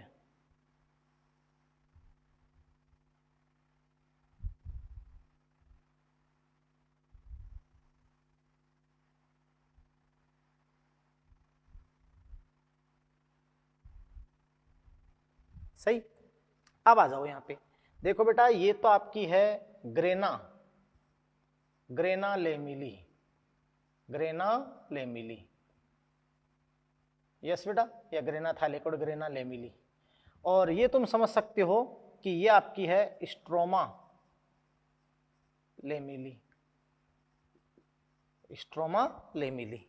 यस बेटा, तो ये आपकी समझ रहे हो क्या है, स्ट्रोमा लेमिली। अब सुनो देखो, ये जो ग्रेना लेमिली है इसमें देखो ये तो आपकी जो बाहर की ओर एक्सपोज्ड, यानी आप जानते हैं कि नॉन एप्रेस्ड सरफेस, यानी जो तरल था ना अधात्रीन स्ट्रोमा की ओर, तो नॉन एप्रेस्ड सरफेस यानी एक्सपोज्ड, ये आपकी होती है। अब सुनना मेरी बात कि जो पीएस फर्स्ट है वो तो ग्रेना लेमिली स्ट्रोमा लेमिली दोनों में ही है, लेकिन उनकी नॉन अप्रेस्ड सरफेस पे है। किस पे बेटा, नॉन अप्रेस्ड सरफेस। तो ध्यान दीजिएगा देखो कि ये नॉन अप्रेस्ड सरफेस है, ये नॉन अप्रेस्ड सरफेस है, या फिर ये अपन यहां दे दें कि ये नॉन अप्रेस्ड सरफेस है, और यहाँ स्ट्रोमा लेमिली में भी ये लो। तो ये आप समझ रहे हैं बेटा कि ये देखो PS first, photo system first, है ना, ये अपन ने दे दिया फोटो सिस्टम फर्स्ट। यस बेटा, और अगर अपन यहाँ थोड़ा डार्क कलर अलग अलग कलर से शो करें, ऐसे शो कर दें कि ये अप्रेस्ड है, ये अप्रेस्ड सरफेस है, ये दोनों इसकी और उसकी ये अप्रेस्ड है ना। जैसे आपने वहां पर जो ग्रेना थाइलेकोइड को ऐसे टच नहीं किया था, एक ग्रेना, फिर आप जानते हैं कि दूसरे ग्रेना, तो ये अप्रेस्ड सरफेस आ गई ना, ये अप्रेस्ड सरफेस आ गई, ये नॉन अप्रेस्ड है। सही। और फिर जैसे ऐसे लुमेन, अंदर का भाग लुमेन, ये स्ट्रोमा लेमिली है ना, और फिर ऐसे आपने ये पार्ट दिया था। यस, तो आप जानते हैं बेटा कि ये जो अप्रेस्ड है, अप्रेस्ड सरफेस है ओनली ग्रेना लेमिली, तो ग्रेना लेमिली की जो अप्रेस्ड सरफेस है वहीं पे आपका क्या होगा, पीएस सेकंड। तो देखो ये आपका पीएस सेकंड है, और पीएस सेकंड कहाँ है, अप्रेस्ड, अप्रेस्ड सरफेस। यस, और वो भी कौन है, grana lamellae, grana lamellae. Yes बेटा, ग्रेना लेमिली। यस, तो ये आपकी इनकी पोजीशन आ गई, क्या आ गई, पोजीशन, कि पीएस सेकंड तो ओनली ग्रेना लेमिली की भी अप्रेस्ड सरफेस पे ही होता है, और जो पीएस फर्स्ट है वो ग्रेना लेमिली में भी और स्ट्रोमा लेमिली में भी। और ग्रेना लेमिली में नॉन अप्रेस्ड सरफेस पे जो एक्सपोज्ड होती है स्ट्रोमा की ओर होती है, उसमें आपका होता है। यस बेटा। अब ध्यान दीजिएगा कि जैसे बेटा आप जानते हो कि फोटोसिस्टम फर्स्ट, जैसे मैंने आपके सामने लिखा फोटोसिस्टम फर्स्ट। यस बेटा। तो फोटोसिस्टम फर्स्ट में कोई भी फोटोसिस्टम होता है, फोटोसिस्टम, तो उसमें आप क्लोरोफिल का एक अणु को छोड़ दो, तो वो जो क्लोरोफिल का एक अणु है वो तो क्या बना लेता है, रिएक्शन सेंटर, रिएक्शन सेंटर, अभिक्रिया केंद्र। समझ गए, वो तो अभिक्रिया केंद्र बना लेता है। हाँ मेरे बेटा, अभिक्रिया केंद्र, रिएक्शन सेंटर। अच्छा, यहां आप जानते हैं कि जो पीएस फर्स्ट का रिएक्शन सेंटर है वो आप जानते हैं कि P700, क्योंकि ये 700 नैनोमीटर की वेवलेंथ की तरंग दैर्ध्य की प्रकाश को सबसे ज्यादा एब्जॉर्ब करता है, तो ये P700 हो गया। और उस एक मॉलिक्यूल को छोड़ने के बाद में आपके पास में जो होता है वो होता है LHC, light harvesting complex. Light harvesting complex यानी all pigment except one molecule of chlorophyll A, तो light harvesting complex LHC। Yes, ये इसको मैं कह दूं है ना एंटीने। एंटीने मतलब सहायक वर्णक, सारे सहायक वर्णक, और वो सहायक वर्णक आबद्ध प्रोटीन भी रखते हैं। तो आप जानते हैं कि LHC के अंदर दो पार्ट होते हैं, LHP, light harvesting pigment, light harvesting pigment, है ना बेटा, लाइट हार्वेस्टिंग पिगमेंट। यस। और बेटा दूसरे आपकी बात होती है कि प्रोटीन, प्रोटीन है ना, तो आप जानते हैं कि वो आबद्ध protein, bound protein, bound protein. अब मेरी बात सुन लो बेटा कि जो लाइट हार्वेस्टिंग कॉम्प्लेक्स है एंटेना है, उसमें आप जानते हो LHP, लाइट हार्वेस्टिंग पिगमेंट, तो आप जानते हैं बेटा कि वहां 100 से ज्यादा पिगमेंट आपके होते हैं, है ना, और पिगमेंट होते हैं। और आप जानते हो ये जो बाउंड प्रोटीन है तो 400 से 500 बाउंड प्रोटीन होते हैं। समझ रहे हो, बोलो बोलो।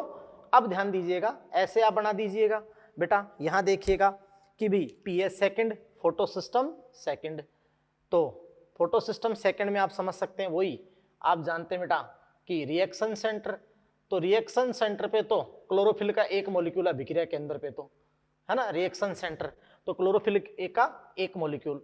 और यहाँ पे आप जानते हो कि 680 नैनोमीटर को सबसे ऑप्टिमम ये ऑब्जर्व करता है, 680 नैनोमीटर की तरंग दैर्ध्य को, तो P680 जो नैनोमीटर है, ये रिएक्शन सेंटर जो क्लोरोफिल ए का एक मॉलिक्यूल है।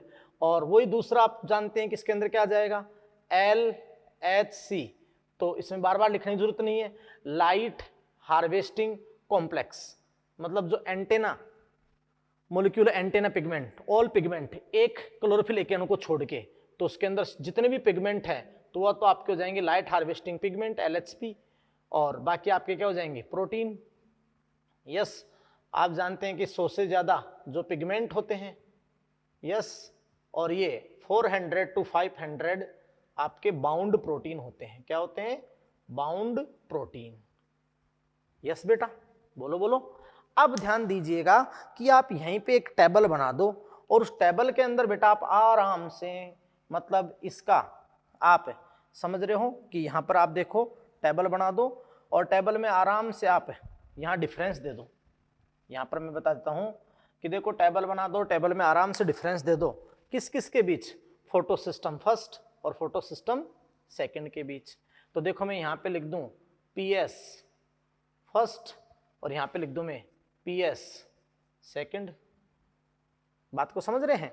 अब बेटा ध्यान दीजिएगा कि सबसे पहले तो इनकी जो प्रेजेंस है ना, तो आप समझ रहे बेटा कि देखो सबसे पहले तो जो PS फर्स्ट के अंदर, PS फर्स्ट में जो रिएक्शन सेंटर है, अभिक्रिया केंद्र है, रिएक्शन सेंटर, तो रिएक्शन सेंटर आपके सामने क्या है बेटा, P700, ये तो है ना रिएक्शन सेंटर, अभिक्रिया केंद्र।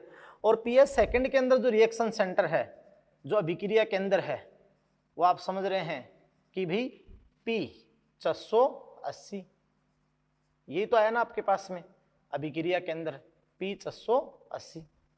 बात को समझे। अब बेटा देखो अपन प्रेजेंस की बात करें, है ना, तो भाई देखो PS फर्स्ट है ना, PS फर्स्ट, तो PS फर्स्ट तो आप जानते हैं कि यह ग्रेना लेमिली, यानी जो ग्रेना थाइलेकोइड है, ग्रेना लेमिली तथा स्ट्रोमा लेमिली, स्ट्रोमा लेमिली दोनों में ही। यस बेटा, तो ध्यान दीजिएगा ग्रेना लेमिली और स्ट्रोमा लेमिली, है ना। तो दोनों में ही, दोनों थाइलेकोइड मेम्ब्रेन में ही, ग्रेना थाइलेकोइड या ग्रेना लेमिली तथा स्ट्रोमा लेमिली दोनों में ही स्ट्रोमा फेस की ओर पाया जाता है, स्ट्रोमा फेस की ओर पाया जाता है। तो बेटा आप दिमाग लगा ले, बार बार मैं कह रहा था कि भाई देखो ऐसे ये थाइलेकोइड होती है, ये थाइलेकोइड होती है, मान लो ये थाइलेकोइड है, तो आप जानते हैं चाहे ये थाइलेकोइड है और मैंने यहाँ पर ऐसे बताया कि देखो ये थाइलेकोइड और ये स्ट्रोमा लेमिली और ये अंदर आपका लुमेन अवकाशी का बहुत इंपॉर्टेंट है ना, ये लुमेन होती है। अब सुनो कि चाहे स्ट्रोमा लेमिली हो और चाहे ग्रेना लेमिली हो, तो जो नॉन अप्रेस्ड होती है, एक्सपोज्ड होती है, तो दोनों में यहाँ एदा-3 आ जाएगी, थाइलेकोइड मेम्ब्रेन के बाद जो लिक्विड आता है स्ट्रोमा आता है। तो आप जानते हैं कि दोनों में ही स्ट्रोमा फेस की ओर, किस फेस की ओर, स्ट्रोमा फेस की ओर। बात को समझ रहे हो। और ये जो पीएस सेकंड होता है ना, तो आप क्या कहोगे कि यह केवल ग्रेना लेमिली में, यह केवल किसमें पाया जाएगा, ग्रेना लेमिली, है ना, ग्रेना लेमिली में लुमिनल फेस की ओर, लुमिनल फेस की ओर पाया जाता है। यस बेटा, तो लुमिनल फेस की ओर पाया जाता है। तो देखो कि ओनली यहाँ अप्रेस्ड सरफेस पे पाया जाएगा, और अप्रेस्ड सरफेस पे होगा तो आप जानते हैं कि लुमेन की तरफ होगा, तो आप जानते हैं लुमिनल फेस की ओर, लुमिनल फेस की ओर। बात को समझ रहे हैं। तो ध्यान दीजिएगा कि ये आपका हो गया लुमिनल फेस, तो बहुत इंपॉर्टेंट बात होगी। क्लियर। अब तुम जानते हो कि ये जो पीएस फर्स्ट है ये बेटा अपना आएगा किस नेचर का, ये रिड्यूसिंग नेचर का होगा, रिड्यूसिंग नेचर, क्योंकि इससे जो इलेक्ट्रॉन इमिट होगा ना वो घूम फिर के इसी पे वापस आ जाएगा, तो रिड्यूसिंग नेचर का होगा ये, रिड्यूसिंग नेचर का। और ये जो पीएस सेकंड है ये किस नेचर का होगा, ऑक्सीडाइजिंग नेचर का होगा, ये ऑक्सीडाइजिंग नेचर, ऑक्सीडाइजिंग नेचर का होगा, बताएंगे वहां पर, है ना।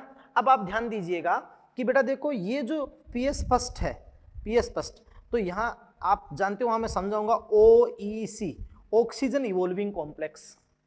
तो ओईसी ऑक्सीजन इवोल्विंग कॉम्प्लेक्स जो होता है, और थियोफाइटिन, तो ऑक्सीजन इवोल्विंग कॉम्प्लेक्स और थियोफाइटिन, ये बेटा आप जानते हैं कि इसमें पीएस फर्स्ट में ओईसी और थियोफाइटिन अनुपस्थित होते हैं, अनुपस्थित होते हैं, है ना, ये नहीं पाए जाते हैं। और यहाँ बेटा आप जानते हो, अरे भाई ऑक्सीजन इवोल्विंग कॉम्प्लेक्स का मतलब होता है फोटोलाइसो वाटर, जल का प्रकाशिक पठन होगा तो एक संकुल बनता है ना ऑक्सीजन इवोल्विंग कॉम्प्लेक्स, मैग्नीज और क्लोराइड आयन तो हेल्प करते हैं, तो आप समझ सकते हैं कि वो आपका होता है ओईसी। तो यहाँ देखिएगा कि 100% ओईसी ऑक्सीजन इवोल्विंग कॉम्प्लेक्स तथा थियोफाइटिन, थियोफाइटिन उपस्थित होते हैं, उपस्थित होते हैं। यस बेटा, है ना। तो ये बात आपकी हो गई।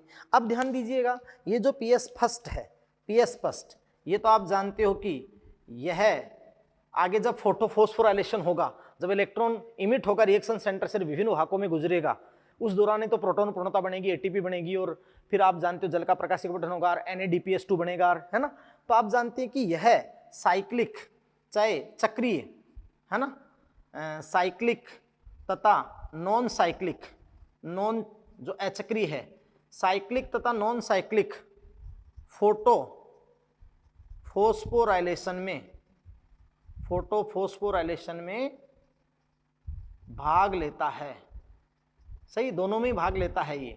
और जानते हो पीएस सेकंड, क्योंकि जो जानते हो ना साइक्लिक और नॉन साइक्लिक दोनों में भाग लेता है पीएस फर्स्ट, तो क्योंकि दोनों जगह स्ट्रोमा लेमिली पे भी और ग्रेना लेमिली पे भी, लेकिन PS second only grana lamellae पे, वहाँ ओनली नॉन साइक्लिक होता है। तो यह केवल नॉन साइक्लिक जो अचक्रीय प्रकाश फास्फोरिलीकरण होगा, नॉन साइक्लिक फोटोफॉस्फोराइलेशन में भाग लेता है ना बेटा, फॉस्फोराइलेशन में भाग लेता है। तो बेटा देखो मैंने आपको एनसीईआरटी की A to Z लाइन आपको बता दी मैंने, बात को समझे? तो ये आपके होते हैं फोटो सिस्टम, और इनमें जितने भी आपके जो सहायक वर्णक होते हैं वो एंटेना बनाते हैं, और वो भिन्न भिन्न तरंग दैर्ध्य की, अलग अलग तरंग दैर्ध्य की जो प्रकाश को अवशोषित कर लेते हैं और फिर जो ऊर्जा का ट्रांसफर कर देते हैं, और रेजोनेंस ट्रांसफर या इंडक्टिव ट्रांसफर द्वारा उसको अभिक्रिया केंद्र तक पहुंचाते हैं। अभिक्रिया केंद्र से बाद में उत्तेजित इलेक्ट्रॉन वाहकों में गुजरता है ना, तो वो अभिक्रिया केंद्र फिर इलेक्ट्रॉन प्रवाह में भाग लेता है। बात को समझ रहे हैं? तो बेटा देखो ये सारी बात मैंने आपको समझा दी, तो ये आपका हो गया पीएस फर्स्ट और पीएस सेकंड। यस, अब आप ध्यान दीजिए कि कुछ और बातें उससे पहले कि आपका जो मतलब अपन आगे की प्रोसेस स्टार्ट करेंगे फोटोफॉस्फोराइलेशन, जहाँ 100% आपका फोटोफॉस्फोराइलेशन में पता चलेगा कि कैसे इलेक्ट्रॉन वाहकों में गुजरता है, कैसे आपकी एटीपी बनती है और सारी बातों का। यस बेटा, तो ध्यान दीजिएगा, यहाँ मैंने आपको सारी बातें समझा दी है। यस, अब आप ध्यान दीजिएगा बेटा कि कुछ इंपॉर्टेंट बातें मैं आपको यहाँ और लिख देता हूँ। यस, तो देखिएगा,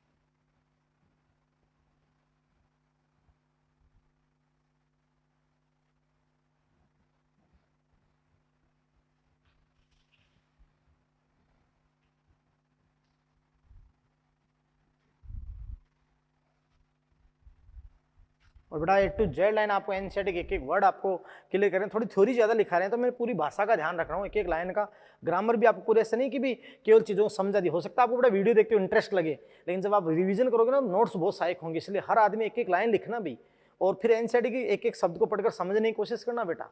बात को समझे? अब देखिएगा मैं यहाँ पर क्या कहता हूँ आपसे, आपसे ये कहता हूँ, देखो बहुत इंपॉर्टेंट बात कहता हूँ भाई, यहाँ जो फोटो सिस्टम के सभी वर्णक, फोटो सिस्टम में जो आपने लिखे ना जो लाइट हार्वेस्टिंग पिगमेंट जो होते हैं, तो आप क्या कहोगे बेटा कि फोटो सिस्टम के सभी वर्णक, तो सभी वर्णक, लेकिन ब्रैकेट में क्या लिखा, क्लोरोफिल ए के एक अणु को छोड़कर, except one molecule of chlorophyll A, chlorophyll A के एक अणु को छोड़कर। यस बेटा, बहुत इंपॉर्टेंट बात बताता हूं, छोड़कर एंटेना, एंटेना का कार्य करते हैं, एंटेना का कार्य करते हैं, अर्थात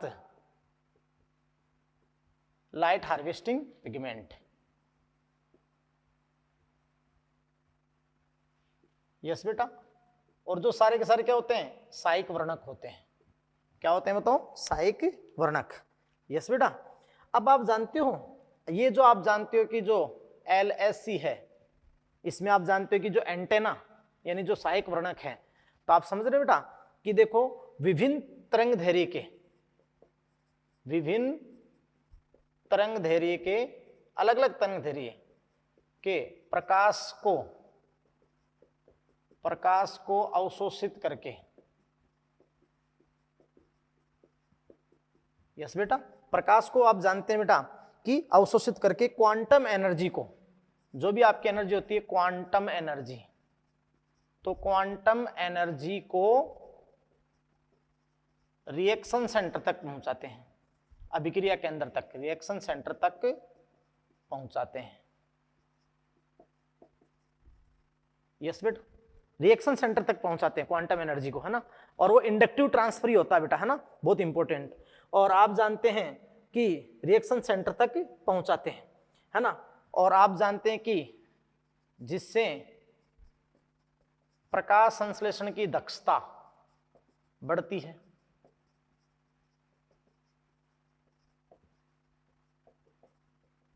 क्योंकि व्यापक तरंग दैर्ध्य, व्यापक प्रकाश उपलब्ध करा देते हैं, है ना, ये सहायक वर्णक, जिससे प्रकाश संश्लेषण की दक्षता बढ़ती है।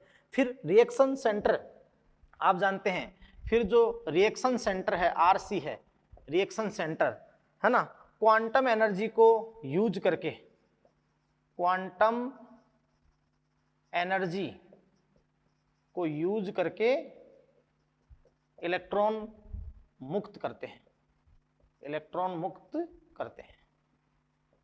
यस बेटा, क्या मुक्त करते हैं? इलेक्ट्रॉन। यस बेटा, तो ध्यान दीजिएगा, बहुत इंपॉर्टेंट आपके सामने अगर मैं बनाऊं, देखिएगा बहुत अच्छे लेवल पे आपसे मैं बात करूं तो ध्यान दीजिएगा बेटा। जैसे मान लो कि ये रिएक्शन सेंटर है, ये क्या है? Reaction centre. यस, ये आपने क्या कह दिया? रिएक्शन सेंटर कह दिया। अब ये रिएक्शन सेंटर अगर फोटो सिस्टम फर्स्ट है तो P700 है, फोटो सिस्टम सेकंड तो P680 है। अब आप जानते हैं कि यहाँ कई सारे अपन वातोड़ा की जो पिगमेंट्स हैं, पिगमेंट, ये आपके कई सारे क्या हैं? पिगमेंट हैं। यस बेटा, और बाउंड प्रोटीन, पिगमेंट और बाउंड प्रोटीन। यस, क्लियर बेटा? तो आप समझ रहे हैं कि ये आपका क्या है? LHC, ये अपन कह देंगे कि antenna, antenna, antenna pigment, antenna pigment. क्योंकि LHC में भी क्या है? LHC में दो पार्ट हैं आपके, LHP लाइट हार्वेस्टिंग पिगमेंट भी हैं और प्रोटीन भी हैं, जो बाउंड प्रोटीन है। तो कुछ आप जानते हैं कि बाउंड प्रोटीन है, बाउंड प्रोटीन। अब ध्यान दीजिए बेटा कि जैसे अलग अलग तरंगदैर्घ्य, जैसे अपन बात रहा कि जो अलग अलग, तो ये पूरा आपके सामने क्या हो गया? LHC, LHC हो गया। अब आपको मैं बता दूं कि भाई ध्यान से सुनना है ना। जैसे मान लो बेटा कि भाई जो सहायक वर्णक होते हैं वो अलग अलग तरंगदैर्घ्य के प्रकाश को अवशोषित करते हैं। तो जैसे मान लो कि जो कैरोटीनॉइड होते हैं वो तो विब, वोलेट इंडिगो ब्लू, जिसको कभी भी ये नहीं करेगा कौन? क्लोरोफिल ए, क्योंकि सोलराइजेशन हो जाएगा, फोटो ऑक्सीडेशन हो जाएगा। यस बेटा, अब ध्यान दीजिएगा कि जैसे मैं आपको बहुत इंपॉर्टेंट बात बता दूं कि भाई जैसे ये फोटोन की एंट्री हुई, उधर बता दिया मैंने LHC, इधर से मैं आपको बता देता हूं कि जैसे ये फोटोन की एंट्री हुई, फोटोन की क्या हुई? एंट्री। यस बेटा, फोटोन जो तरंगदैर्घ्य है तो फोटोन की। अब देखिएगा कि ये मतलब जैसे यहां से इस रूप में, इस रूप में, इस रूप में, और ये आपका ट्रांसफर हो गया यहाँ पे एनर्जी का। तो जानते हो कैसे होता है? जैसे कोई भी पिगमेंट किसी भी तरंगदैर्घ्य की लाइट को एब्जॉर्ब करता है, एब्जॉर्ब करता है तो आप दिमाग लगा दीजिएगा कि भाई उसके अंदर उसका इलेक्ट्रॉन एक्साइटेड होता है। अब इलेक्ट्रॉन आप जानते हो कि इनर ऑर्बिटल से आउटर ऑर्बिटल में जाता है, लेकिन वो ज्यादा देर तक नहीं रह सकता है ना, तो वापस अपनी ग्राउंड स्टेट में आता है तो एनर्जी मुक्त कर देता है। तो फिर वो energy energy energy energy energy energy होते होते आप जानते हैं यहां पहुंच जाती है। इसको आप कहते हो रेजोनेंस ट्रांसफर, या अपन कहते हैं इसको क्या? Inductive transfer. तो ये फोटोन से, तो आप कहते हो इसको क्या कहते हो? या फिर ऐसे बेटा देखो, अपन ऐसे इस रूप में बता दें कि भाई ऐसे ये यहां से आपकी एनर्जी ट्रांसफर हुई तो ये गई, ये लो, और ये रिएक्शन सेंटर पे एनर्जी, फिर यहां से आपका क्या इलेक्ट्रॉन इमिट हो गया तो वो प्राइमरी एक्सेप्टर पे, प्राथमिक ग्राही पे चला जाएगा, प्राइमरी एक्सेप्टर पे। यस बेटा, तो आप समझ सकते हैं कि इसको आप क्या कहेंगे? इसको आप कहेंगे इंडक्टिव, इंडक्टिव ट्रांसफर।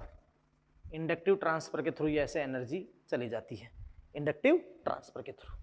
यस बेटा, बात को समझ रहे हैं? फिर देखिएगा अपन कुछ बातें ऐसे कहेंगे आपको कि जैसे क्वांटम रूपांतरण क्या है? तो प्रकाश उत्तेजित इलेक्ट्रॉन में पाई जाने वाली ऊर्जा की मात्रा को आप क्या कहते हैं? क्वांटम रूपांतरण, यानी फोटोन ऊर्जा में बदल गया ना। तो आप जानते हैं कि अपन फिर क्या कहेंगे कि क्वांटम कन्वर्जन क्या है? Quantum conversion. तो देखिएगा बेटा कि जो क्वांटम रूपांतरण होता है, क्वांटम रूपांतरण,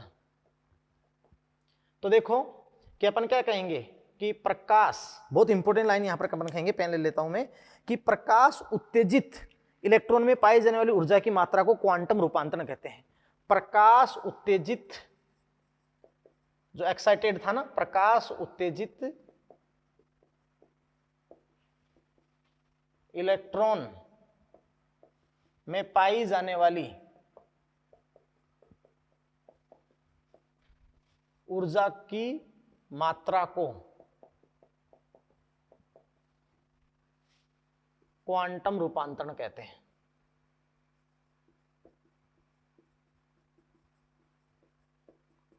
यस बेटा, तो देखो क्लोरोफिल को तो एक निश्चित तरंग दैर्घ्य मिलेगी, मान लो निम्न तरंग दैर्घ्य यानी उच्च आवृत्ति की इन्होंने ले भी ली, तो उस ऊर्जा को कम करते हुए जैसा चाहिए ना क्लोरोफिल ए को तो वैसे ही उपलब्ध कराएंगे। बात को समझे, यानी अधिक तरंग दैर्घ्य, क्योंकि रिएक्शन सेंटर पे क्लोरोफिल ए होता है जो ज्यादातर रेड को एब्जॉर्ब करता है, आप समझ रहे हैं, तो फिर आपका इलेक्ट्रॉन इमिट होता है ना। इसको आप बोलेंगे इंडक्टिव ट्रांसफर या रेजोनेंस ट्रांसफर। यस बेटा, तो ये आपका हो गया क्वांटम रूपांतरण। अब आप जानते हो कि देखो क्वांटम आवश्यकता क्या होती है, कितनी आवश्यकता, यानी क्वांटम रिक्वायरमेंट क्या होती है, क्वांटम रिक्वायरमेंट। तो देखिए भी अपन आगे जाकर फोटोफॉस्फोराइलेशन पढ़ेंगे, तो वहां आप जानते हो कि फोटोफॉस्फोराइलेशन के अंदर जो नॉन साइक्लिक फोटोफॉस्फोराइलेशन होगा, तो वहां आप जानते जल का प्रकाशित द्वारा O2 की विमुक्ति होगी।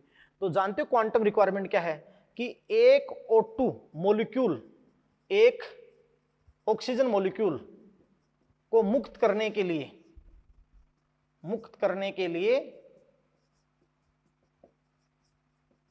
आवश्यक फोटोन की संख्या, कि कितने फोटोन आवश्यक हैं, आवश्यक फोटोन की संख्या। तो ये आपका क्या है बेटा, क्वांटम रिक्वायरमेंट। क्वांटम रिक्वायरमेंट यानी ऑक्सीजन के एक अणु को पैदा करने के लिए आवश्यक फोटोन की न्यूनतम संख्या ही क्या कहलाती है, क्वांटम आवश्यकता कहलाती है। तो एक O2 मॉलिक्यूल को मुक्त करने के लिए, पैदा करने के लिए आवश्यक फोटोन की संख्या ही क्वांटम आवश्यकता कहलाती है। आप जानते हो मतलब एक O2 के लिए, एक O2 पैदा करने के लिए कितने फोटोन चाहिए, 8 फोटोन, 8 फोटोन चाहिए। सही, अब दिमाग लगाना, तो क्वांटम यील्ड क्या होगी, है ना भाई। देखो एक O2 पैदा करने के लिए 8 फोटोन चाहिए, तो पर फोटोन क्या यील्ड प्राप्त हुई आपको, 1/8, तो कितनी आ जाएगी, 12.5%। बात को समझ रहे हैं। तो क्वांटम यील्ड क्या है बेटा, लब्धि, कि प्रति फोटोन उत्पादित O2 की मात्रा क्वांटम लब्धि कहलाती है। क्या लिख दोगे, प्रति फोटोन उत्पन्न ऑक्सीजन की मात्रा क्वांटम लब्धि कहलाती है, क्वांटम लब्धि। तो बेटा देखो यहीं तक इस लेक्चर में, बहुत मस्त रहे, अच्छे रहे।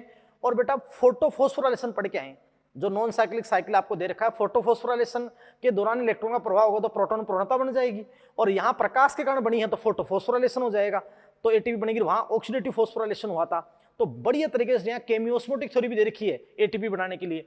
तो फोटोफॉस्फोराइलेशन आप बहुत अच्छे से पढ़ के आए, बहुत इंपॉर्टेंट है। बस चैप्टर फिर बहुत जल्दी आपका, फिर अपन डार्क फेज स्टार्ट कर देंगे, है ना। तो इस लेक्चर को पढ़ते ही मस्त तरीके से फोटोफॉस्फोराइलेशन पढ़ के आए, और बहुत तरीके से वर्ड टू वर्ड पूरा मॉड्यूल, पूरा एनसीईआरटी फिर आप देखें और पूरे नोट्स बनाए बेटा। तो थैंक यू वेरी मच।